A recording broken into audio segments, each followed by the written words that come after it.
Hello and welcome to Ways to Change the World. I'm Krishnan, and this is the podcast in which we talk to extraordinary people about the big ideas in their lives and the events that have helped shape them. My guest this week is a lawyer, a QC. She has worked as a judge. She's an activist. She has her own charitable foundation, and she's been the wife of the British Prime Minister, Cherie Blair, Cherie Booth, depending on in what context you may come across her. Is with me now. Thank you very much for coming in. It's my pleasure. Life for you began, well, you were born in Lancashire but grew up in Merseyside, which is the opposite of me. I was born in Liverpool but grew up in Lancashire. Oh, really? I didn't know that. So tell me about early life and how you think it really shaped your outlook. Well, to be honest, I think if anyone, a good fairy at my baptism had said that I would end up living in 10 Downing Street, everyone would have thought she'd had a complete breakdown, because I grew up in a very ordinary working class family in a street in the suburbs of Liverpool, and we weren't impoverished, but we certainly weren't well off either, and so in some ways I had a very normal childhood, but there were a couple of things that made it exceptional.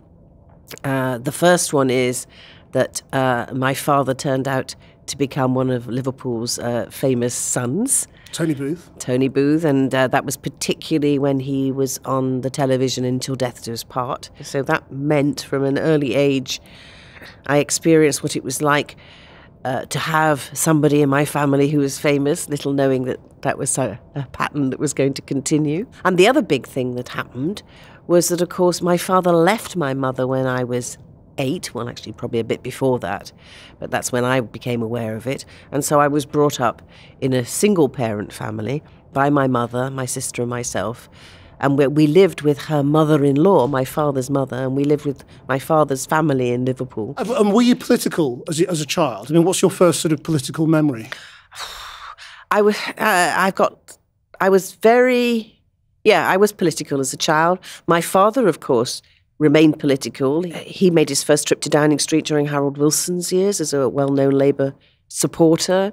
And so though my father had abandoned us and went on, my father ended up having 8 daughters through 4 different women. Wow. Or was it actually 5 different women? I forget now, 5. But obviously I lived with his parents and his family. So, we still had contact, and that was an influence on me, for sure, that politics. I joined the Labour Party as soon as I could, which is 15, 16. Well, it's interesting that you didn't want to reject everything he was about, given what had happened. Well, I suppose what he was about also came from his own family background as well. And I was very much living in the same background that he came from, and was very conscious of injustices in society. You know, my grandma was very conscious of that as well. There was one law for the rich and one law for the poor. So, do you think you were more left-wing than Tony? It depends on what topic you're talking about, I think, yes. So I don't know whether it matters whether I was more left-wing or he was, but certainly I was much more of a birth socialist, if you like. From a Labour-born and bred tradition, in a way that he wasn't. Yeah. So why did you want to be a lawyer? There's a couple of reasons why I wanted to be a lawyer. First of all, because of we had no money. I turned out to be clever. The nuns encouraged us all to, work hard and go to university, but their plans for us were always that at the end of going to university, we would become good Catholic mothers. And I wanted a bit more than that. And, they rather encouraged us to think as teaching as a profession. I knew I wouldn't be very good at that. But I was also conscious that if I went and studied my love, which was history, I'd be the first person in my family who'd actually stayed on in education after 16. So I would be the first person who, at the age of 18, was still not bringing money into the house. So I wanted to do something that was practical. And my then boyfriend's mother said to me, Cherie, you love an argument. You're great at debating. Have you ever thought of being a lawyer? I thought, well, I don't know anything about the law at all. But I did know one thing, and I knew that Rose Heilbronn, QC, the very first woman to become a QC, was a girl from Liverpool. And my grandma had always been a big fan of Rose Heilbronn and had often talked about her and sometimes gone and watched her do some of the famous trials she did. And for some strange reason, I suppose I thought, if this girl from Liverpool can do it, maybe I could too. And how much was it about also having, having the financial security yourself that you hadn't had as a child? Well, I think that's always been an important driver. I think what I learned from an early age is, as a woman, you have to be able to stand on your own 2 feet, and you have to be able to put food on your own table, because you never know what life might send. I mean, you might lose your husband. I mean, he may go off. He could, as my granddad had, have an accident and, be incapacitated for a long time, or, he could die. So you do need to be able to stand on your own 2 feet. Where did sort of party politics come into it then? I mean, when did you become an activist? Well, as I say, I joined the Labour Party at 16. When I went to the LSE, though, I wasn't very active in student politics because, frankly, it was a time of Tariq Ali, and it seemed to be full of middle-class people talking about working-class people, but having no idea what it actually was like not to have money at the end of the week. I got a full grant to go to university, and at the end of my first year at university, I had savings. It's probably about the first and last time that I had savings. Must have been incredibly frugal then. Yes, but I think that's the way I was brought up, to be careful with money. And so all those sort of 60 student radicals seemed a bit middle class, self-indulgent to me. I'm sure people would be surprised to hear you say that. I mean, given where you ended up. I mean, did you ever feel later on in life that you mustn't become one of those people who you rather despised when you went to university? No, I didn't despise them. I just thought that they had the luxury, if you like, of being able to spend time talking about things and doing sit-ins. And I knew that if I didn't get as good a degree as I could possibly get, then no one was going to give me a break. Though I didn't engage in student politics, I was still engaged with the Labour Party. Yeah. And I became very early on, for example, a school governor, because I thought that was important. And then I was involved with things like the Child Poverty Action Group and stuff like that. But so I was always interested in that the Labour Party could change people's lives, knowing how important it was to change people's lives, given your own background. Well, I think I was brought up in the tradition that the Labour Party was the party for the people against the privileged. So it was just inevitable, really, that I would become a part of the Labour Party. See, which in some ways, I think for Tony made a conscious decision to join the Labour Party. For me, it was just inevitable that I would. And so did you want to be an MP? I've always been someone who always thinks if an opportunity comes along, you should try it. By the time I was engaged in that, I was involved in something called the Labour Coordinating Committee, which was the soft left grouping that was opposed to Ken Livingstone and the far left Labour group. So why were you soft left then? Because I wanted to make sure that we actually achieved something with people tomorrow, not in some nirvana that was never going to happen because it wasn't perfect. I think that was the thing that annoyed me more about the student politics. It was all very absolute. And I was more interested in practically how can we make things better tomorrow rather than waiting for the perfect opportunity to come along. What could we do to make incremental change so that people's lives got better as soon as possible? And so how did you meet Tony? That was the first time I met him, we were both at Lincoln's Inn. We both ended up in Lincoln's Inn after university, which is where you go if you have to join in a court, you want to become a barrister. And we were both going for a scholarship, and he's Blair and I'm Booth. So we sat, they did it alphabetically, so we sat next to each other. So we were rivals for the scholarship. I hasten to add, I got the scholarship and he didn't. After that, we really got to know each other because we both did pupillage together with Derry Irvine. So that's when I really got to know him, because we were working with each other every day for a year. And how long before you were together? That's a bit of a moving feast, I think. Whilst we were pupils together, we started to get friendly, shall I say. But that wasn't sort of public knowledge in Chambers until after I'd left Chambers. To what extent was politics something that brought you together, or was that just something that kind of emerged from your relationship? Yes, politics certainly was part of the thing that kept us together. Funny enough, religion was something that brought us together too.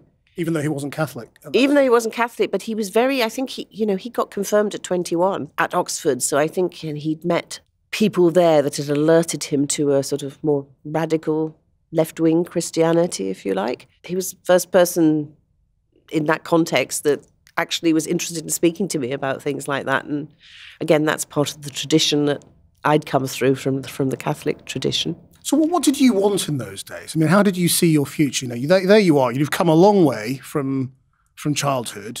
You're in London.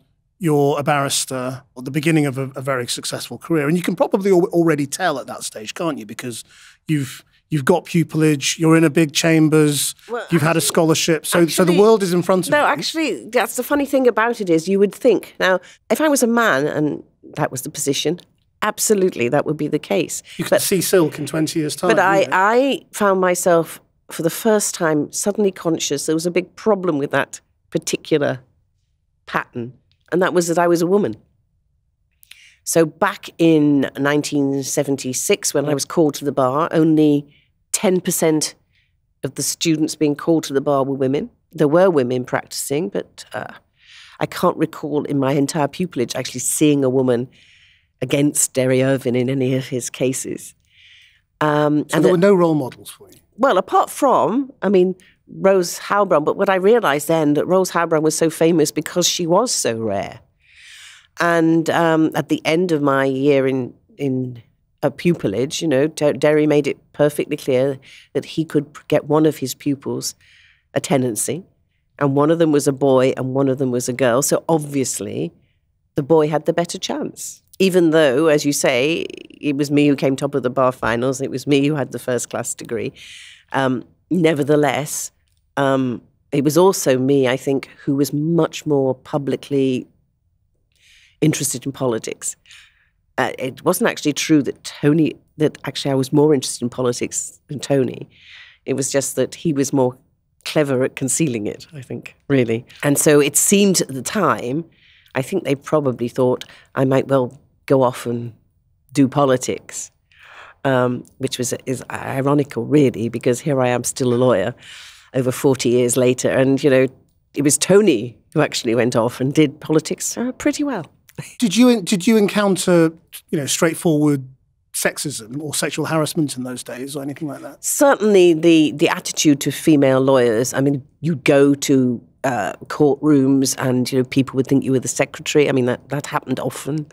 I remember going to a robing room in the east of England one time, and the whole robing room fell silent when I walked in because they suddenly realised I was a female and I was going to put my wig and gown on in the same place as all these men. But when I finally was pregnant with my first child, I was very determined to show that I could have a child and still come back and have a practice. And how do you think things are now, by comparison? By comparison, things are much, much better. I think today, we've got over 50% of the entrants, certainly into the law schools, are women. There still isn't quite as many as 50% going to the bar. It's about 40%, top 30s, 40%. The issue isn't so much boy and girl if you're talking about entry to the profession. The issue has become a lot more one of resources. And it's much more about how do we get a diverse profession just because of the costs of qualifying as a lawyer and the costs of supporting yourself whilst you build up a practice.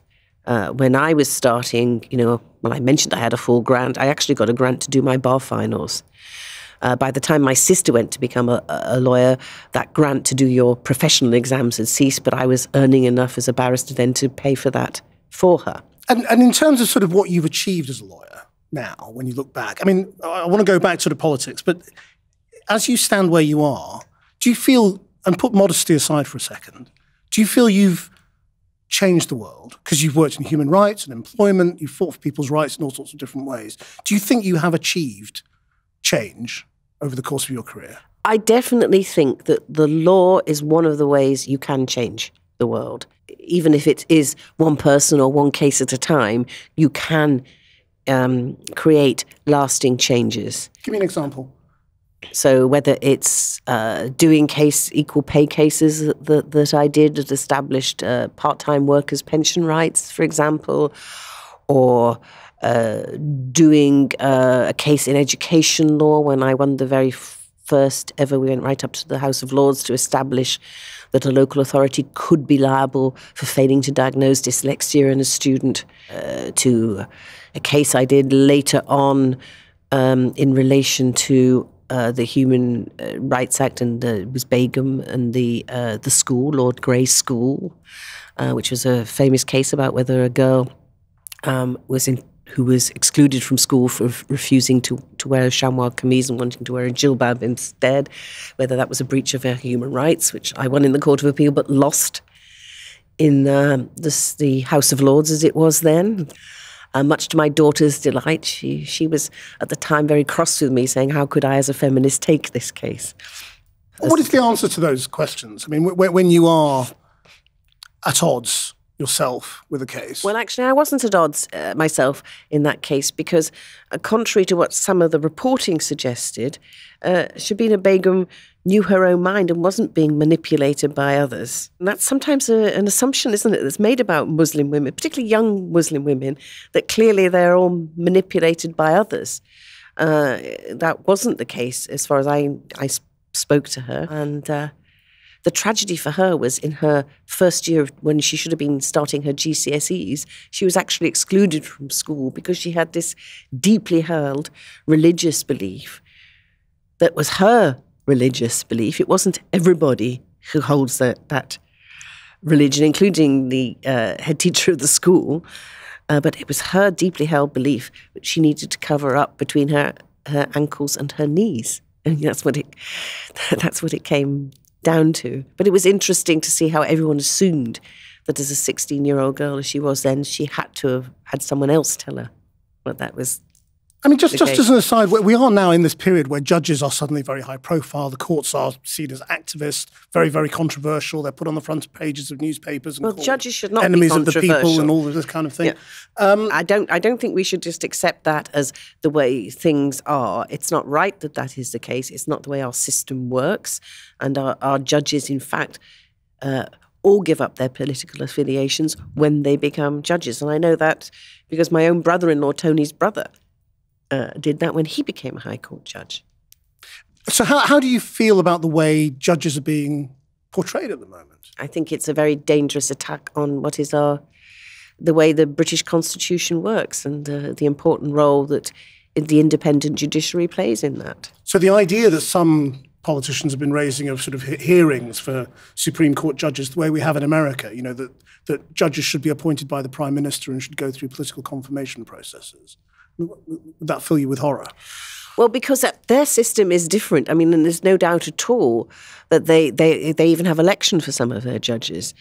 And that brings a different element of politics into their judiciary that we have at all. We have always gone for an independent, professional judiciary who are appointed not because of their political opinions, but because of their skills to do the job. And were you able to put aside your politics as a lawyer when you were married to the Prime Minister?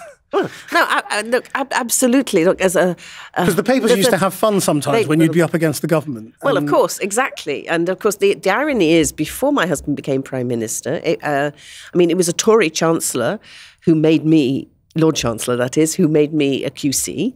And I had done cases for the government. As soon as my husband became Prime Minister, that was the end of me being able to do any cases for the government. So yes, I did do some cases against the government, including one when I was famously 8 months pregnant, which was all about the parental leave regulations and whether or not the Labour government had properly implemented those in accordance with EU law, which did lead to some funny cartoons about Blair v. Blair, which of course in the end we settled, but we settled in a way that the TUC, my clients, wanted. So when you look back across a career, are you glad you didn't become an MP, or does part of you wish that you had entered frontline politics? No, I'm actually, because funny enough, I really love the law, actually. I enjoy the law. I feel passionately about it as an intellectual discipline as well as just, the day-to-day job I do. And I think I'm good at it, probably better at it than I would be as a politician. I think maybe I'm too outspoken to be the best politician. Really? That's an odd thing to say for a politician, isn't it? Well, you've got to toe a party line, you mean? Yes. Well, did you struggle with that once you were married to the Prime Minister then? Well, no, because actually I did recognise then, you see, it's a very delicate position to be in, because being married to the Prime Minister does not make you a politician. If you want to be a politician, you stand for election. But it does give you a platform, and you have to be very careful, I think, how you use that platform, because you shouldn't stray into the area of politics. And I was very happy and pleased that I had my own career, that I certainly, having spent 25 years building up, I wasn't going to just give up just because my husband changed his job. But it also gave me that distance from what was going on in Downing Street, and gave me my own path to follow, which I think is really important. Because, I mean, you'd obviously come into office just after the Clintons, and Bill Clinton had given Hillary Clinton... At the same time, actually. Well, at the same time, actually, no, you're right, same time. But Bill Clinton had given Hillary Clinton a sort of a political role, given her sort of that healthcare job to look at. In that American system, you know, the First Lady has... there was no such thing in our system, or as I always say, the First Lady of the United Kingdom is actually Prince Philip, because he is married to our head of state. So there's no such official title or official job or as being married to the Prime Minister, whereas there is an official job and title and status as First Lady. And it comes with it the fact that, as Hillary said to me, you know, she'd still been a practicing lawyer. She could not possibly have continued to practice if her husband was president, when her husband was president, whereas my husband being Prime Minister had nothing to do, and that's why I think it's important we don't bring our judges into politics, because nobody thought, in cases I appeared in, and the judges, you know, they knew me because I had been an advocate in front of them for 25 years. They didn't know me just because of who my husband is. And they didn't owe any favours to my husband. That's not the way our system works. And therefore, it is perfectly possible for me to carry on as a barrister during that time. Did you enjoy it?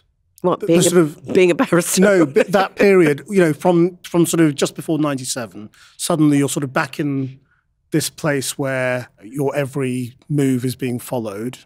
You're very popular at that period. Possibly. Was it fun? Listen, it was a huge, you know, for someone like me who is, I say, fascinated by history, fascinated by politics, to have 10 years with a front row seat on what was happening in the world at that time, such an amazing experience and such a rare privilege. Of course, it comes with big disadvantages as well. I never realised, just because my husband became Prime Minister, that people would be more so interested in me. Soon after 97, the election was on the Thursday, moved into Downing Street on the Friday. It was Bank Holiday Monday on the Monday. Tuesday, I was in the Court of Appeal arguing a point of law about the 2P regulations, which is about transfer of undertakings, protection of employment regulations. And, you know, there was a huge crowd of reporters in the court for what was a technical legal point. I mean, they lasted for about 5 minutes. But, you know, they were only there because of who my husband was, really. You know, that's not always an advantage. Did you come to hate the media while you were in Downing Street? No, you have. That's like saying, do you hate the British weather that happens outside? The media is a part of the infrastructure, part of the ether of what's going on in public life. So you have to learn to understand that you're in the public eye and, you know, live accordingly. My only red lines about that were always my children, because they hadn't volunteered for this. I'd volunteered for this, of course I had. But my children hadn't, and they deserved to be protected and to live as normal a life as is possible. And that was largely respected, was it? I think there were, if I go back through my files and you saw the number of letters I had to write to the editor of the Daily Mail complaining about things in relation to the children, I would say possibly some papers respected it and others did not. So how did that change family life? What was going on there? Because, I mean, you were the first family who'd been a young family in Downing Street for, well, ever probably, certainly for a very long time. So what effect do you think that had on you as a family? But on us as a family, I think it actually brought us together. I think for, for the children, they were both conscious of the privilege that they had and of meeting, amazing people. They met Nelson Mandela, Bill Clinton.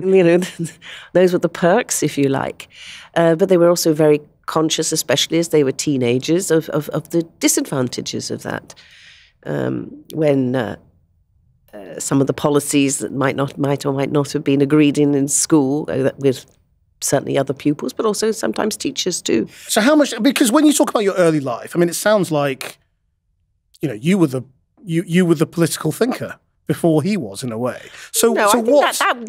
that would be unfair. That was just me thinking in my own life. Tony had his own political journey. He went on a different journey, but at the parallel track until our lives coincided. So it wasn't that Tony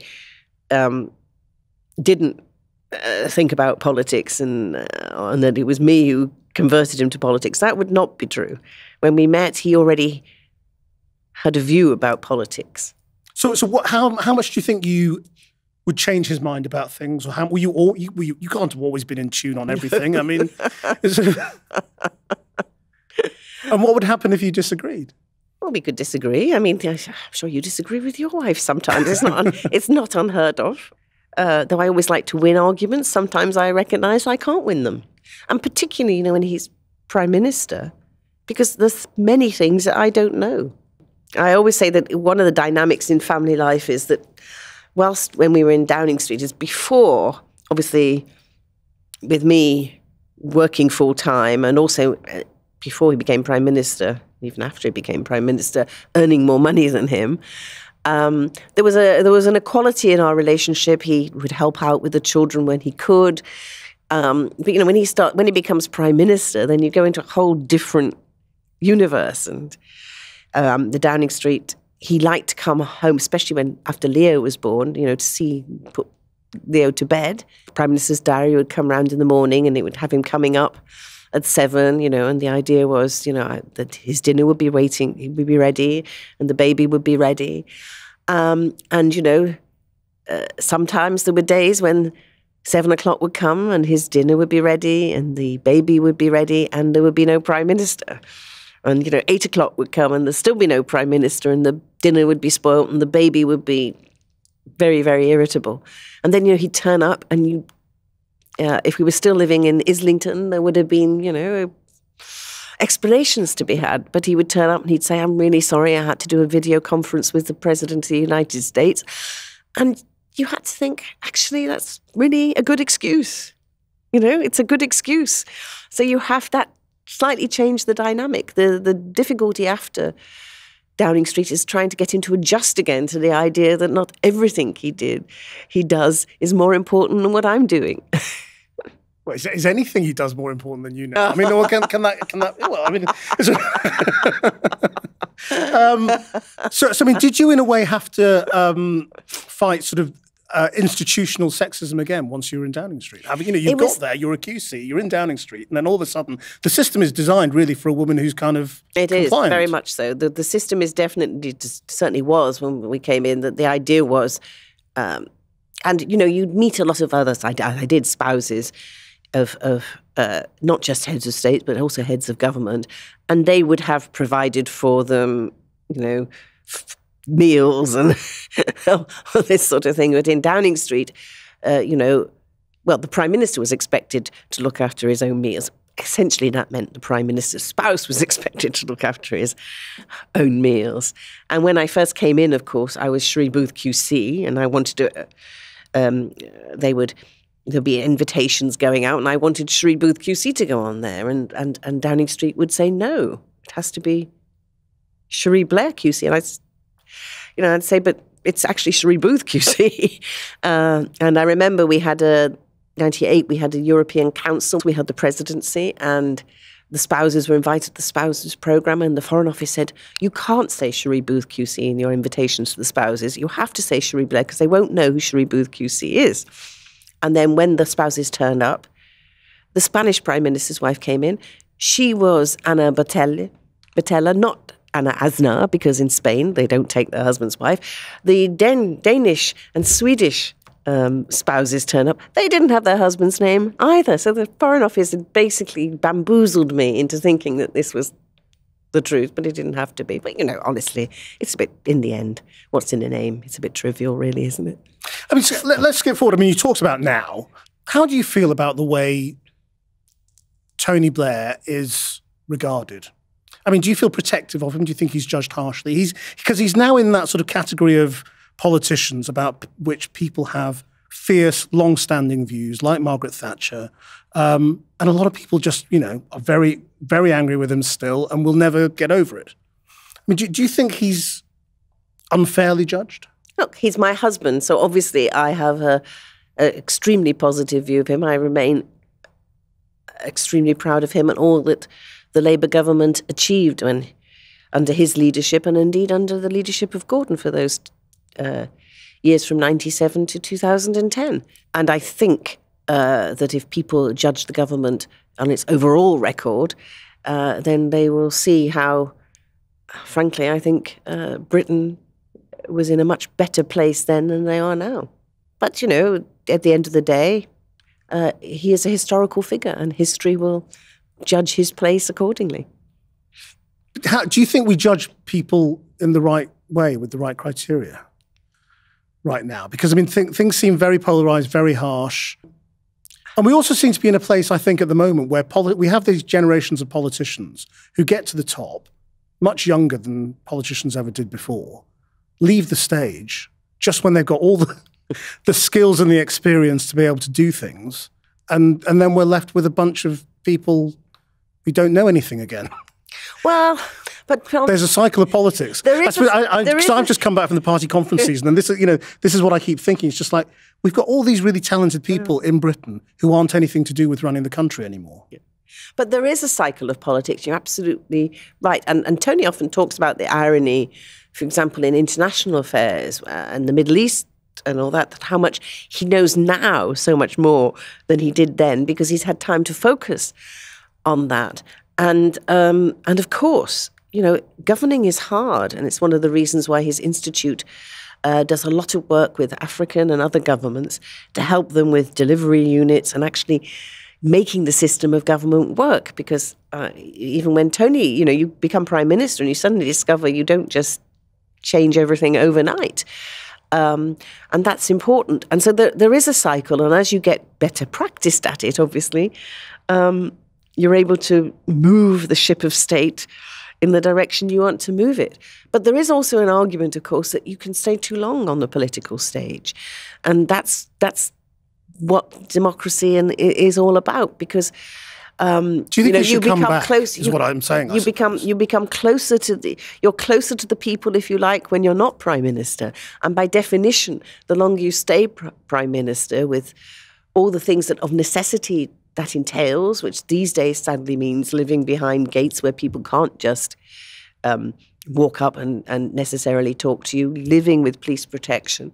So then you do, by definition, become a little more distant. You don't go in to do the shopping at Tesco's or whatever it is. So there is an argument as well for making sure that people don't stay too long. So I suppose, we are all, is a good thing. Everyone who doesn't know him is acutely aware that he can't, he is absolutely exercised by Brexit and what's going on. He keeps coming back and doing interviews and speeches about what he thinks. Do you ever just say, well, you should go back, get involved again? Well, I think the most important thing is that he says what he strongly believes in, as does John Major, by the way, and as ex-prime ministers of this country, I think they feel that they do have a duty to share their experience with the public. So I'm fully behind him doing all he can to make sure that he explains to the British public why he thinks we need a second referendum. But that's as far as it goes. It's not sort of, you can't have a Churchillian sort of return to politics in the 21st century. Well, those are questions for him, really, not for me. I just wonder what you think. I mean, you're an observer of politics, or you've had a unique experience of politics over the last few decades. For sure, and I could definitely talk about the historical perspectives and things, but in the end, when you're talking about... Because Cameron said the same thing recently with his interviews. Someone said, will you ever come back? And he said no. And you think, well, you're halfway through your life. Well, but, in the end, I can't speak for David Cameron either. I think that they are things that you have to ask the person themselves. I mean, in terms of your own legacy then, you have set up a foundation. Mm-hmm. What are you aiming to do? What are you doing with it? Well, I'm actually at the moment, I'm doing two things. One with my foundation and one with my law firm. But these days, I tend to work more internationally. So funnily enough, I do a lot of work about international trade agreements. So I actually do know how hard those are and how complicated they are and the kind of disputes that arise from that. And we also do a lot of work about the perils for business people in conducting international trade and suddenly finding yourself a stranger in a foreign land if the state or a business competitor turns against you. So it's possible that Boris Johnson could come to you for legal advice one day if he's trying to negotiate a trade deal?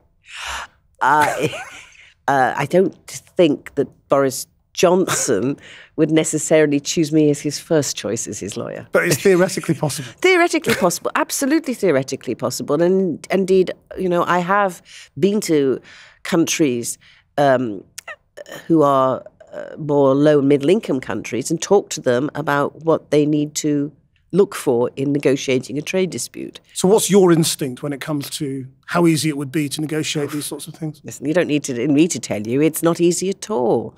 And the problem with it, of course, is that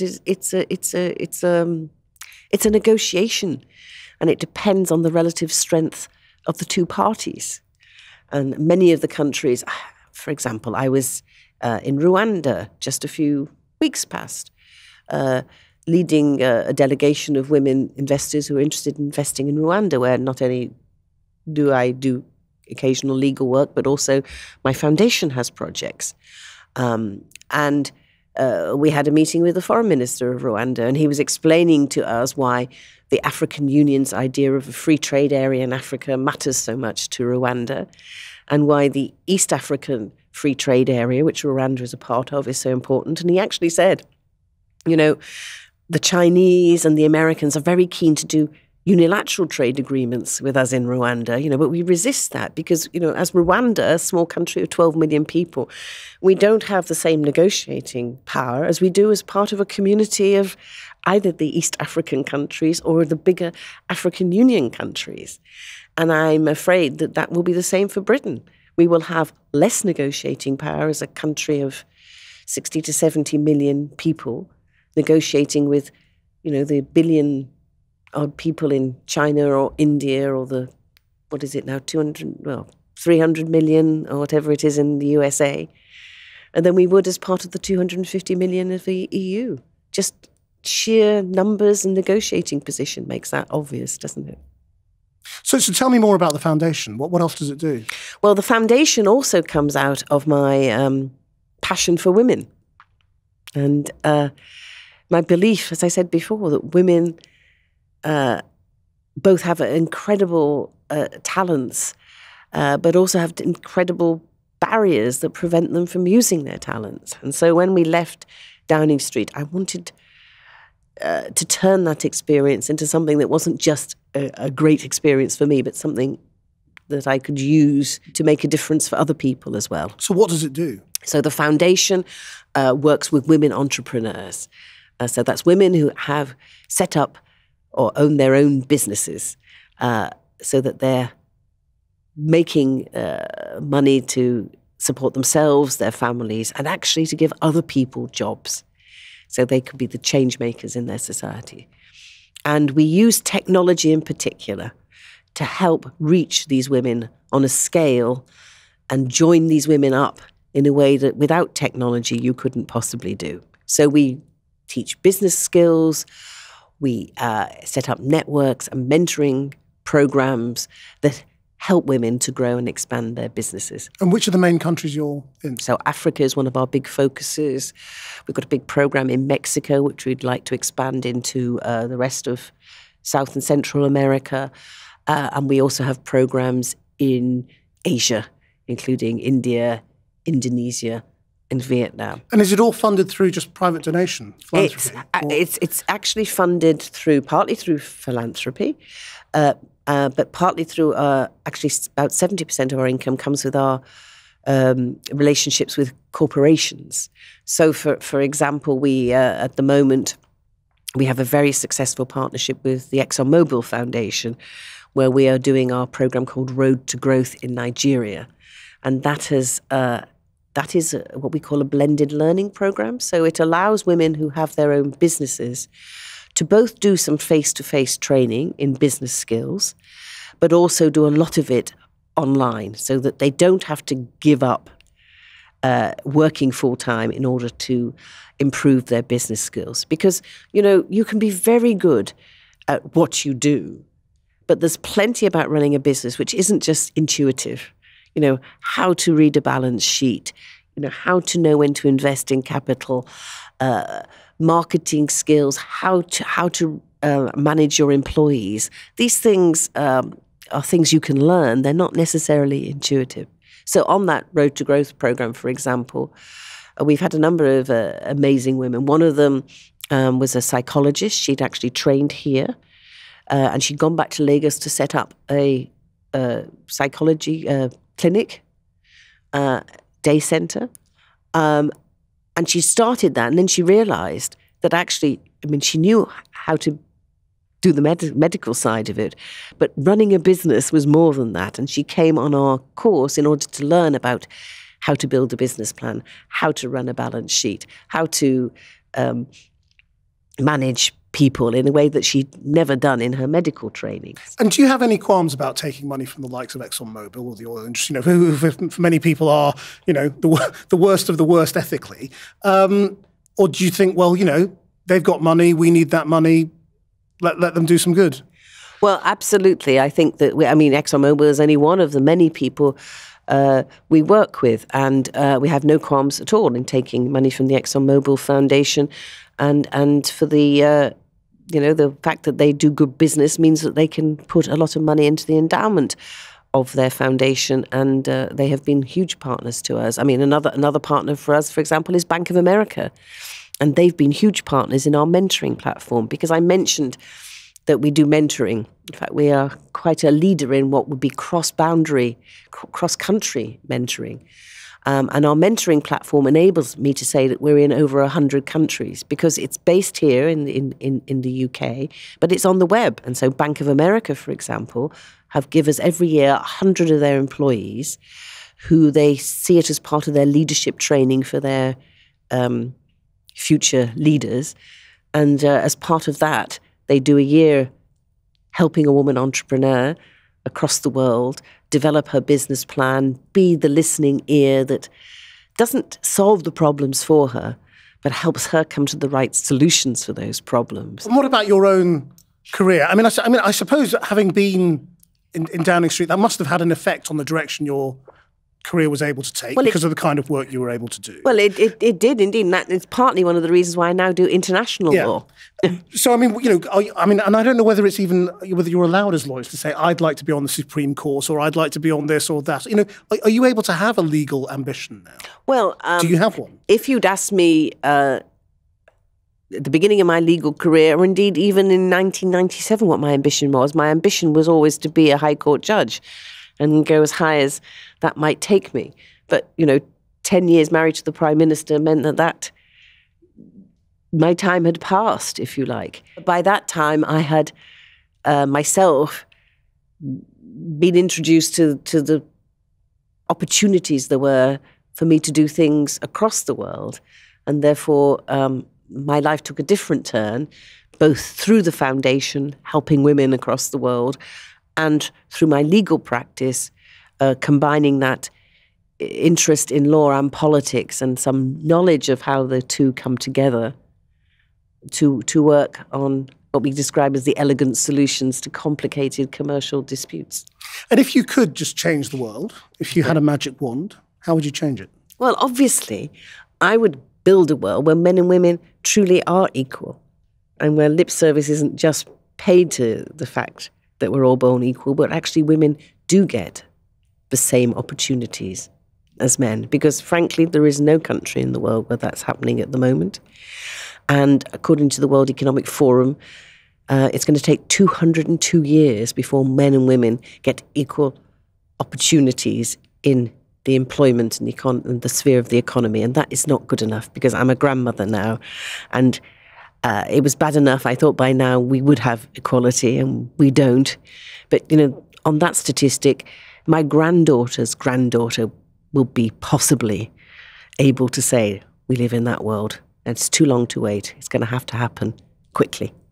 Cherie Blair, thank you very much indeed for joining us and for sharing your ways to change the world. I hope you enjoyed that. If you did, then please do give us a rating and a review. Our producer is Rachel Evans. Until next time, bye-bye.